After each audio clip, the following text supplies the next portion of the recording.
As much as we hate to admit it, revenge is one of those intense feelings that comes up for every single human being. Have you ever been wronged and wished you could punish the perpetrator? This desire is wired within us. A group of Swiss researchers wanted to know what happens in the brain when someone reaps revenge. They scanned the brains of people who had just been wronged during a game in the lab. The researchers then gave the wronged participant a chance to punish the other person. And for a full minute, as the victims contemplated revenge, their activity was recorded in their brain. Researchers noticed a rush of neural activity in the caudate nucleus. This is the part of the brain known to process rewards. In other words, the study found that revenge, in the moment, is quite rewarding. Dr. Peterson, I was wondering if you have any advice for figuring out whether vengeance is ever a good thing or is it always bad? Look, I have clients very frequently who have been seriously wronged by someone in their life, and maybe the wrongdoing is ongoing, and so they're often possessed by the desire for revenge, sometimes to homicidal levels. Okay, so then you got to think about that really carefully, because you say, well, you should forgive people. It's like, well, no, you should forgive people that repent, and you should forgive people because carrying the burden of the demand for vengeance with you and being resentful about that is really hard on you, and it can cripple you, and so it's not a great move psychologically.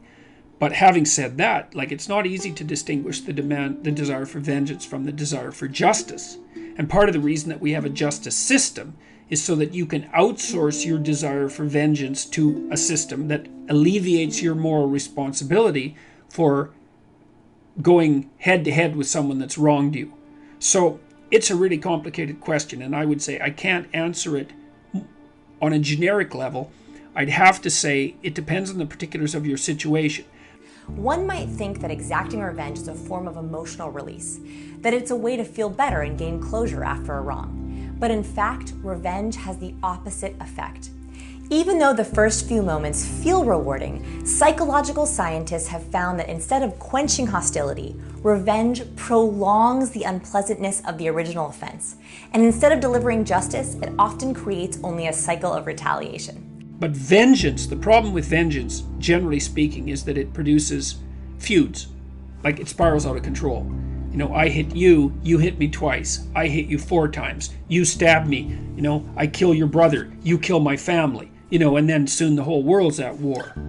And it's something I think that the story of Cain and Abel warns against. And I think part of the reason that we have a justice system is actually to stop people from taking vengeance on each other. Why is this important for us? Revenge reopens and aggravates your emotional wounds. Even though you might be tempted to punish a wrong, you end up punishing yourself because you can't heal. The next time you feel the dark tendrils of revenge creeping into your soul, I want you to take that intensity and put it towards succeeding. Put it towards your goals.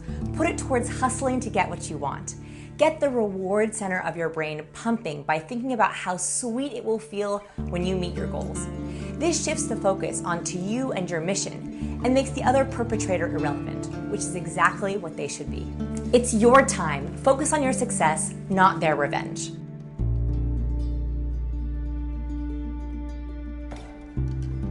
Maybe vengeance is a holdover from when we were simple herds of humans without a justice system.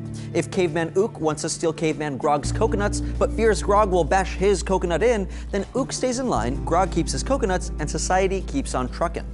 Another angle is that we need revenge to be a tool to teach lessons. One experiment by Mario Gollwitzer had people playing a game with a partner. I think you see where this is going. When their partner, who was a secret plant, inevitably tried to cheat them, the participants could take revenge and send a message. Their partner would then either send back an indignant response, an apologetic one, or no response at all. Only when they received acknowledgement of wrongdoing did the Avengers feel any better. Otherwise, they walked away feeling worse than if they had done nothing at all. When you consider that people who've been retaliated against rarely feel it was warranted or fair, you can see how this can become an endless cycle, where all parties feel wronged and no one is satisfied. In the end, it looks like the best revenge is to do nothing at all. If you want to end the vicious cycle and quell those vengeful urges, it may help to be emotionally intelligent.